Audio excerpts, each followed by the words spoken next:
ઘણા બધાને ઘણું બધું કરવું હોય પણ અહીંથી જ્યાં સુધી વફાદારી નથી ને ત્યાં સુધી કોઈ દઈ ન શકે, કોઈ લઈ ન શકે. યહાં સે હોના ચાહીએ. અહીંયાથી નક્કી કરી લ્યો કે આ કરવું છે, આ જોઈએ છે, આ જોઈશે. કથા મંડપમાં બેઠે બેઠે એક તો મારા ગુરુજી કહેતા કે સારા વિચારો જલ્દી કોઈને આવતા નથી, આવે તો ટકતા નથી, અને ટકી જાય તો એનો અમલ ન થાય. કેટલું અઘરું છે. એક તો સારા વિચારો આવતા જ નથી લોકોને. લ્યો આવે તો પાછો ટકે નહીં, જરા વાર આવે એ પછી ક્ષણિક હોય, અને ટકી જાય તો પછી એને અમલમાં રાખો. બધાને વિચાર તો આવ્યો જો દમયંતી બેન ને, અમારી ગીતા બેન ને, અમારી વિષ્ણુ માસી ને કથા કરવી,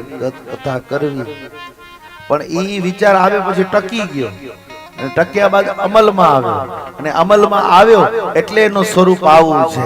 જ્યાં સુધી કોઈ પણ વિચાર હૃદયથી સ્થાન ઘરમાં એને ટકાવવા નહીં દો ત્યાં સુધી એ વિચારો નીકળી જશે. સારા વિચાર, અને અમુક વખત તો અમારા ગુરુજી કહેતા કે સારો વિચાર આવ્યો છે ને, નિર્ણય જલ્દી લઈ લેજો.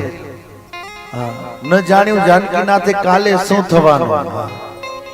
એટલે અમુક નિર્ણયો જલ્દી લેવાના, આવ્યો એ ભેગો અમલમાં.